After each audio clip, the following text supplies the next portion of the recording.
Pledge allegiance to the flag of the United States of America and to the republic for which it stands, one nation, under God, indivisible, with liberty and justice for all. Thank you. Please remain standing while the board acknowledges that we are in the ancestral territory of the Maltenoquay people. We acknowledge and understand that the Hoopa Valley Indian Reservation was established by executive order in 1864 for the Hoopa people.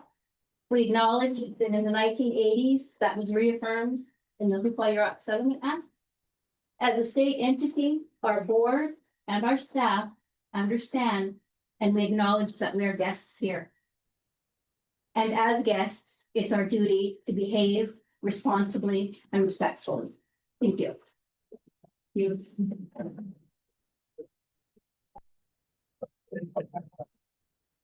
Roll call. Trustee Richard. Trustee Crowley. Trustee McLaughlin. Here. Trustee Gray. Here. Trustee Hart. Indeed. Trustee Jackson. Here. Trustee Kofo. Here.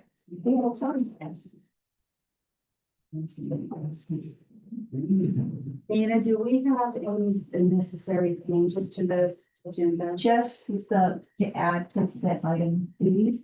It's the San Francisco trip for PDF. He's there for right at that. Did everybody get that? That's the only thing that's it's a field trip request by your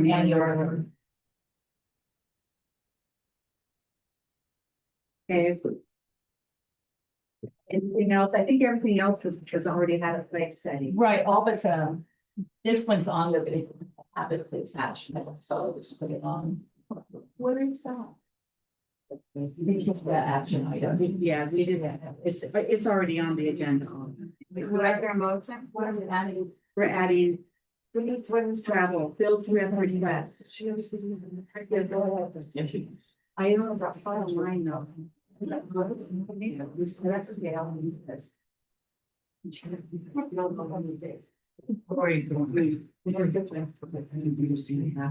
Oh, no. Okay, do I hear a motion to approve the agenda with the addition of the field trip request by Annual Rose? I'll second. The motion made by trustee Fogel, seconded by trustee Jackson.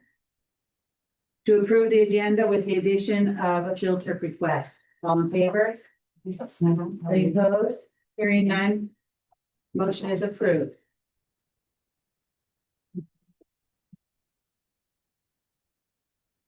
That brings us to our presentation, Dana. Rico. We have a presentation of the 2023-2024 audit and audit findings by Shiloh Garofsky, CPA from Hyde Bailey.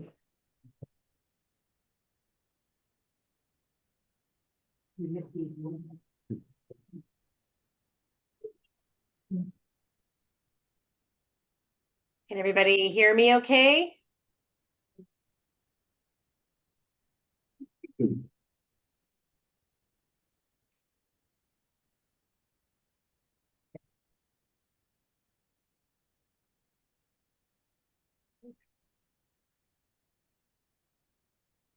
Hello?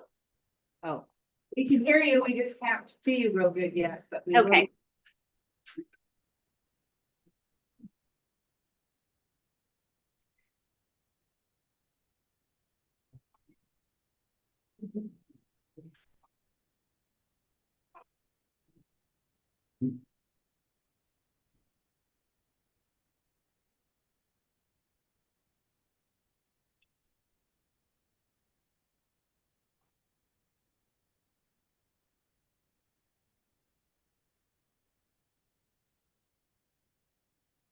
And I did have a presentation, but it does not allowing me to share. I can allow you now to share. Okay.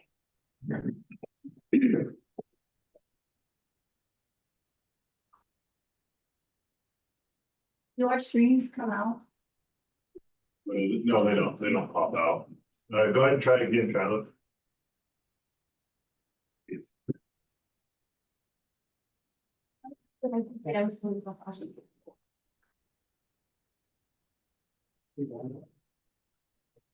Is that visible to you?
I'd just like to thank Haley George for being here, Vice Chairman of the Luba Tribe. Thank you. Appreciate it. Did I say Haley Jordan? It's Jordan Haley, I'm sorry. Oh, like I do that to thank all the time.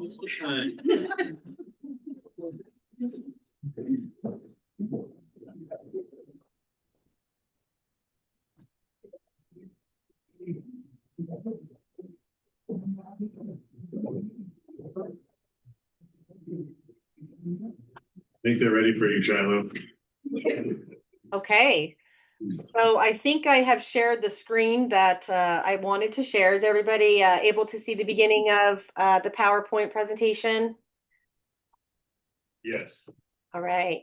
Well, thank you for having me this evening. My name is Shiloh Garospe. I'm the audit partner for Klamath Trinity Joint Unified School District's annual audit, and here to present for you the results for the June 30, 2024 fiscal year-end audit. So what I'm going to be going over with you tonight, just under the audited financial statements, there's a few key reports that we include within our audit. We include our audit of the financial statements, including a report on internal control and other compliance, a report on federal programs for compliance, and a report on state awards for compliance. And we also have our communication letter that we provide to those charged with governance, which is another separate communication requirement. And so I'll cover the contents of that letter for you as well. Now, what I'd like to do, and I'm assuming that at this point, all members of the board did receive a copy of their audit report, so I will turn you to specific pages of interest. So the first being the summary of auditor's results. This is on page 85 within the audit report. If you're following along using the PDF copy on a computer or electronic device, that's PDF page 93. And on this page, I really like to bring you to this page because ultimately, you know, what you have in your hands is this 100+ page document. And I'm sure it's always overwhelming to say, well, how do I know just what the end result was of the audit? And this is the one page in the report that really summarizes everything else in the remaining 100 pages. So it's why I use this page to go over the results for you. So from top to bottom, if you're looking at page 85, the first section of that talks about the financial statement and the auditor's opinion on the financial statements. And that was an unmodified opinion. Now, what that means, an unmodified opinion, it is the highest level of assurance that we can provide in an audit. It means that the financial statements as presented are materially stated based on our audit. We consider that a clean opinion on the financial statements themselves. And as I mentioned to you previously, we also include a report on internal control. So the next section on that summary of auditor's results, you'll see that report on internal control section that talks about if we had any material weaknesses in internal control.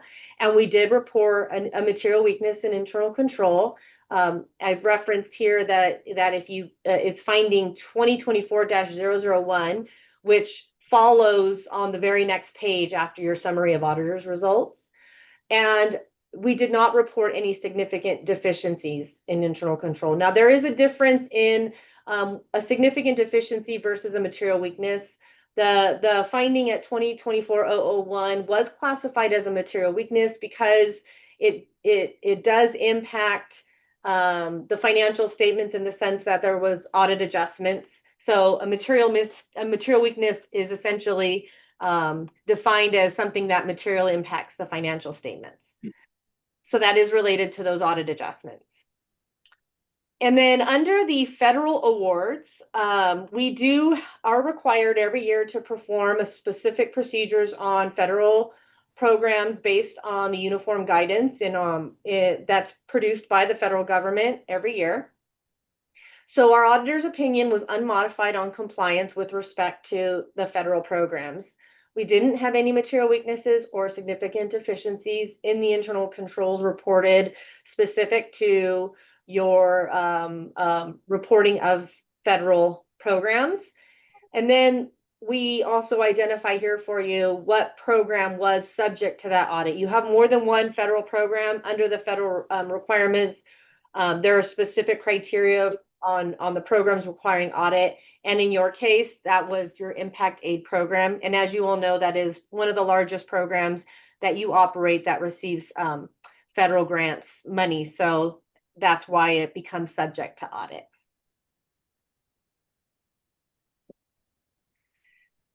Moving on to the section for your state awards. Specifically under your state programs, we do offer an opinion on state programs. Now, this was, as part of the state program audit, there are over 30 programs that are included within that audit guides that are subject to the requirements of the California Department of Education's audit requirements.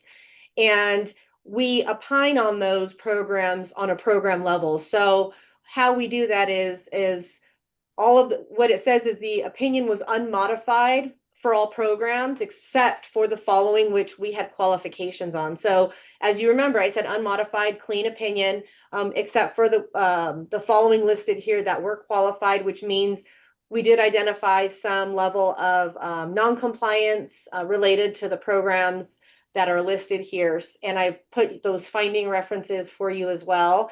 And again, those follow just in the next section of the report.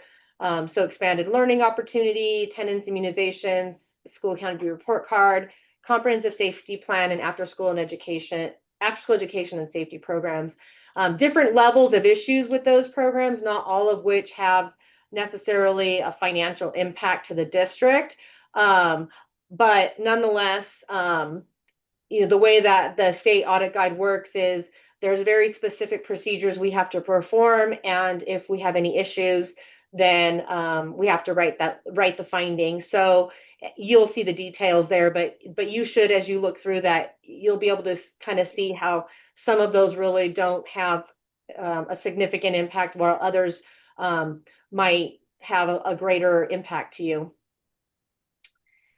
And then lastly, we have just kind of at the very, very, very back of the report, a management letter that we address comments that come about in the course of our audit. In this particular case, generally relating to your ASB operations. We do look at your ASB's activity. We recognize that oftentimes those are of interest to the community. And so when in looking at some of the ASB activities, we did find some just kind of general practice observations that we felt merit the attention of management. And so those are included and beginning on page 99 or PDF page 107. And then I wanted to talk to you briefly about the communication with governance letters. So the intent of this letter is really to communicate directly with those charged with governance, just some other areas that really fall outside the report itself, things that you wouldn't read in the bound report, but our auditing standards identify as things that we should be making sure we include in some communications. And so if you, as you've read through that letter, some of those items just highlighted here, we want to make sure that we are explicitly communicating to you that we have assessed our independence and that we are independent of the district as we perform our audit, which is required within our independence and standards.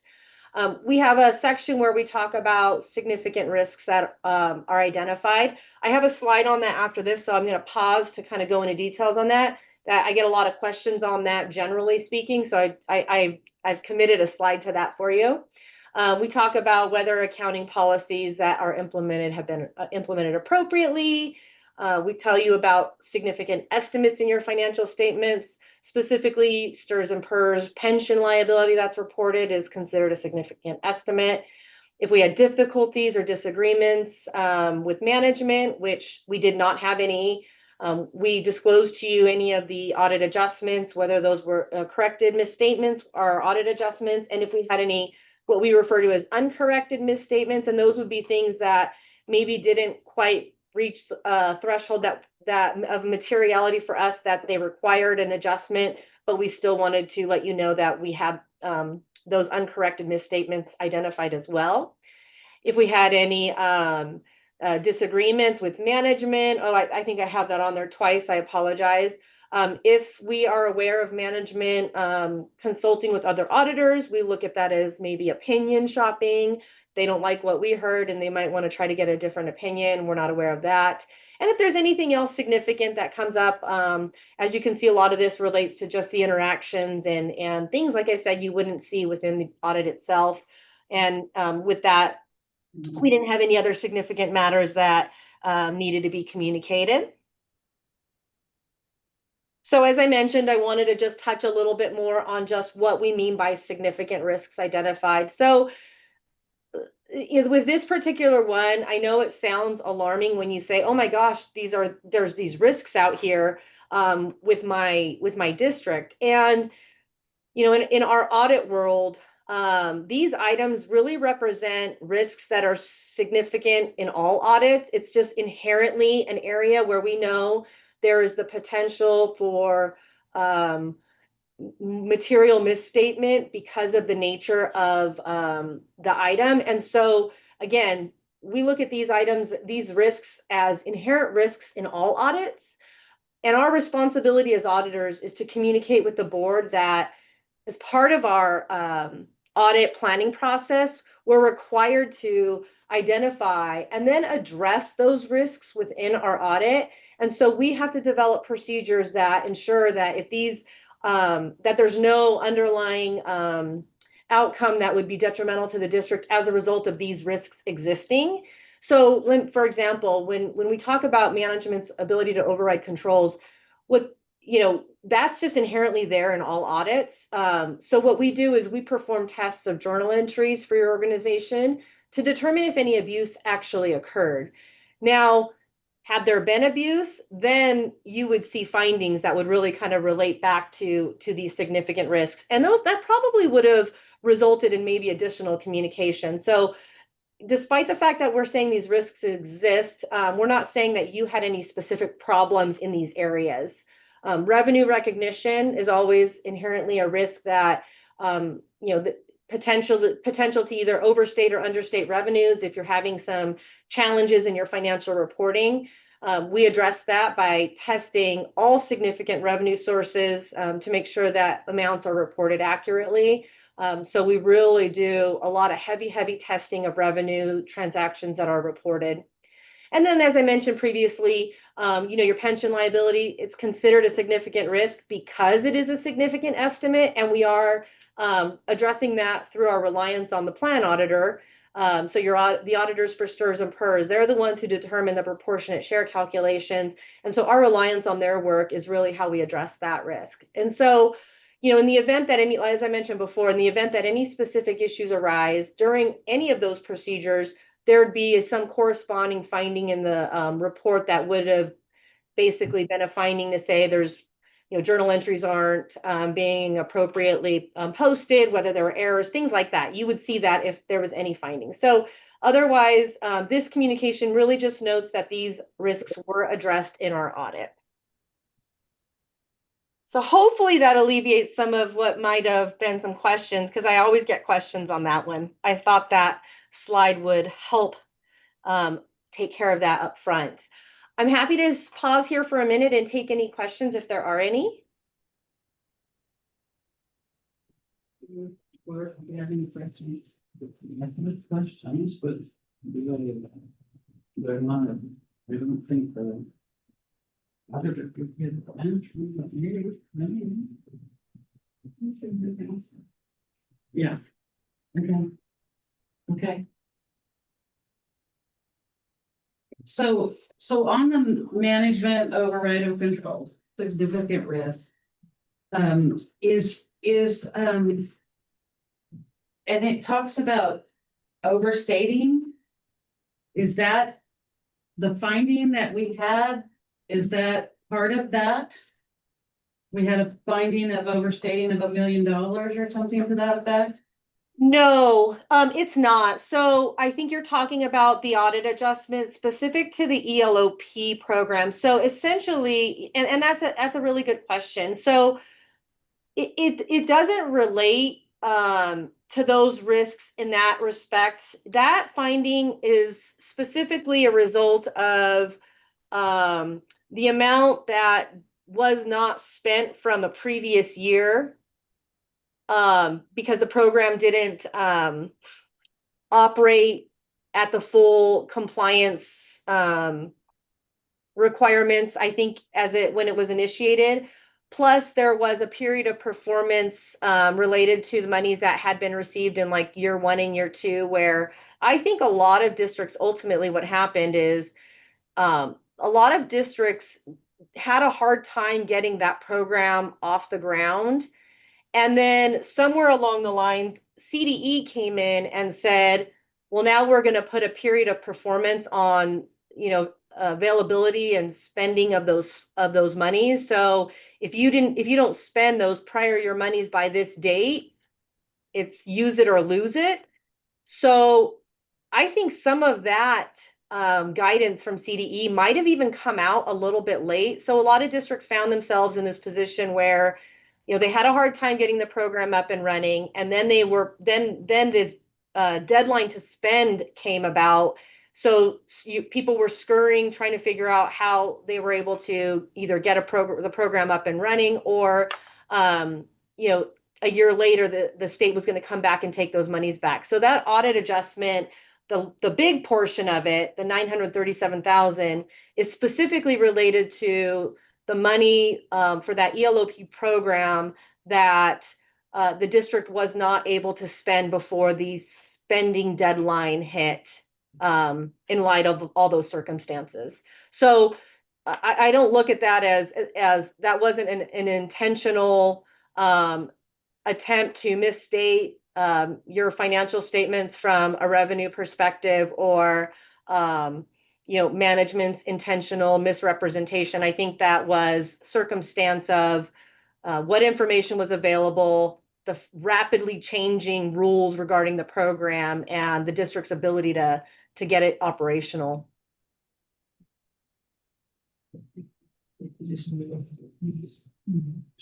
Did that answer your question? That might have been a little bit wordy, lengthy. I hope I answered it. Yes, yeah, that answers it perfectly.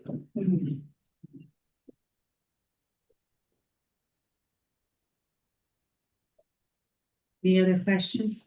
I have a question about the ASB issue. Is that just a reflection of the high school, or is that throughout all of the schools? So specifically in that, we actually looked at the books and records of Hoopa Valley. And so that is specifically related to Hoopa Valley, but that does not mean it doesn't exist at the other schools. We just did not look at the records for the other schools. We kind of focus on where the larger components, naturally the high school is your largest ASB and has more activity. So that was our selection for that. So I guess that leads me to my second question.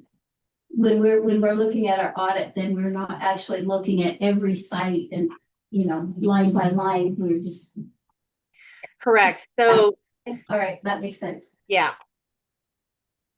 Yeah, we use a lot of sampling in our audit approaches, materiality, you know, the dollar amount of things, where risk generally lies, all of those play a part in those selections, from a sampling standpoint. Thank you. Any other questions? There.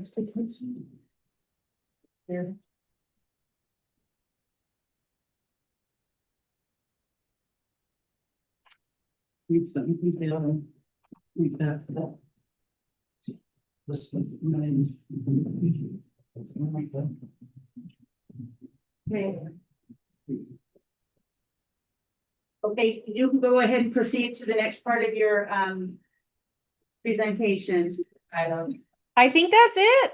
That's- I'm all set. Yeah, I mean, if you want me to cover any specific pages or anything else in the reports themselves, I'm happy to. But that really covered, I think, the highlights that I felt were most relevant for this presentation. Okay. We're gonna have a closed session and you're available for us to go into a closed session? Shiloh, quickly. Oh, I wasn't aware of that, but I can stay on call for that. We really appreciate that. Okay, What time is that at? it's gonna be right now. Oh, okay.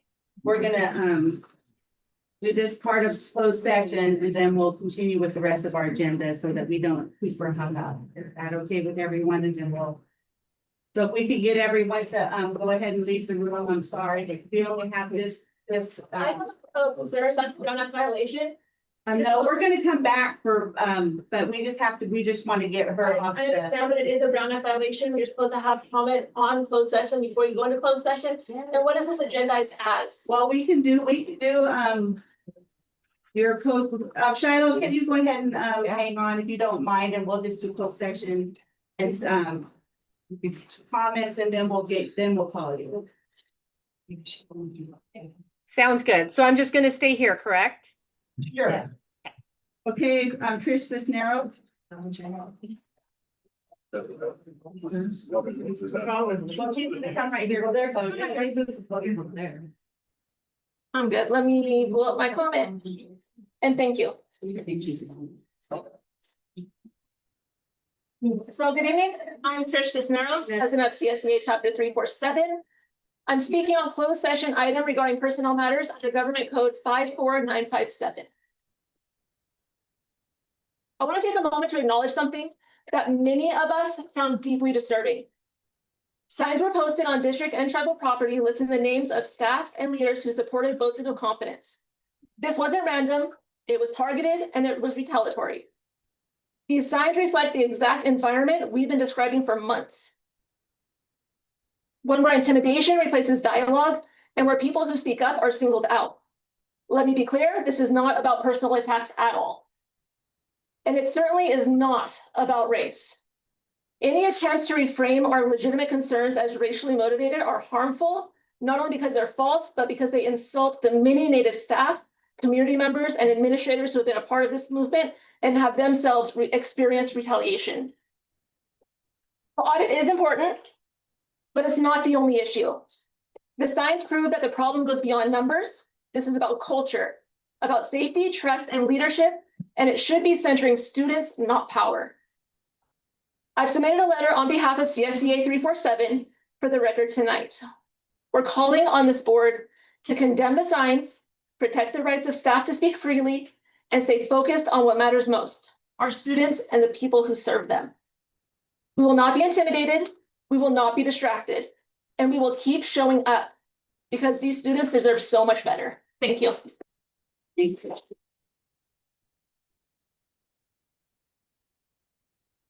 Do we have any other comments on closed session items? Yes. We should have. I thought that's the only one I had for the closed session. This is directly related to the audit as an item on the agenda.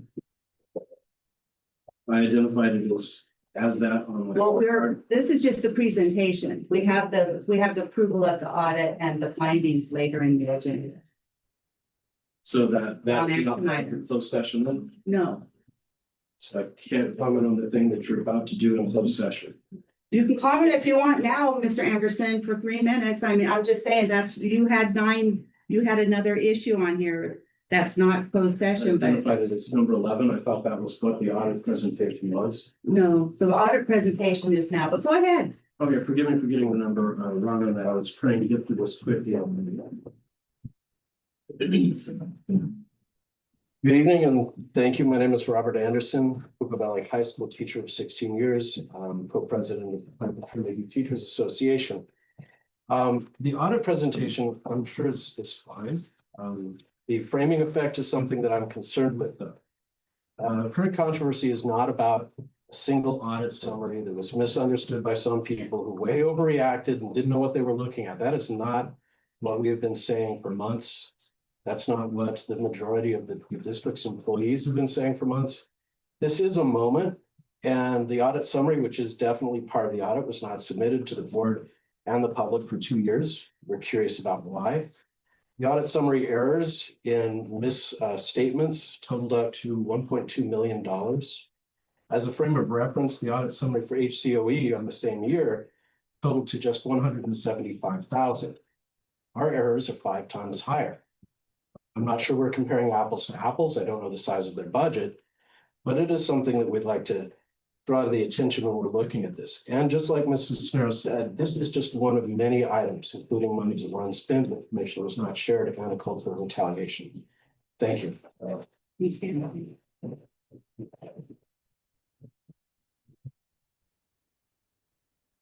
We have any other comments on closed session items? I believe that the rest are for the rest of the agenda.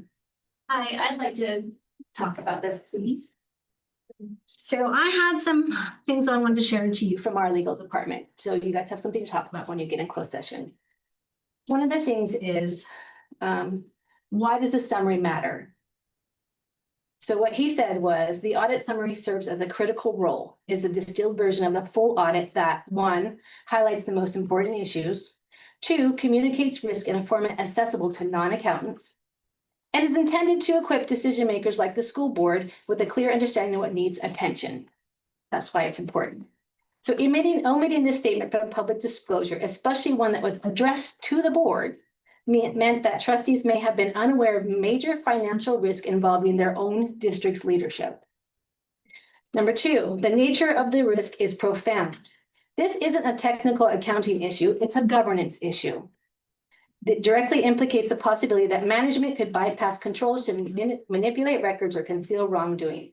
That's a risk that the board and the public must be aware of in order to exercise disclosure oversight. Number 3, the omission undermines transparency. When a document specifically designed to summarize key risk fails to be disclosed or provided, including one of the most important disclosures, it raises questions about who decided to leave it out, 2, whether important issues were similarly omitted, and 3, the integrity of the communication process between the audit team, the CFO, the district staff, and the governing board. So in summary, the omission of the management override control statement from the audit summary, especially when the summary was both addressed to the board and not shared with them, is not a minor editorial choice. It directly impacts the board's ability to govern, the public's right of transparency, and the integrity of the audit communication process. So if the summary was created to inform, protect, and guide the board and the public, leaving out a statement that describes a significant risk of financial misstatement and potential fraud by leadership undercuts all 3. So here's what I'm asking. What steps will the board take in the future to prevent these actions from repeating? I would like you to discuss that in closed session. Number 2, what and how you implement checks and balances when it comes to yearly audit reports. I'm just asking for transparency, and I want you guys to all be aware that we would like to see that in the future, and we want you to come back and tell us what you're going to do. We appreciate that.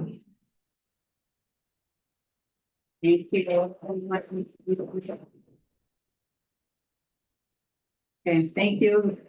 Public comment is closed. If you could, let us have the room, please, we'd really appreciate it. Shouldn't be too long.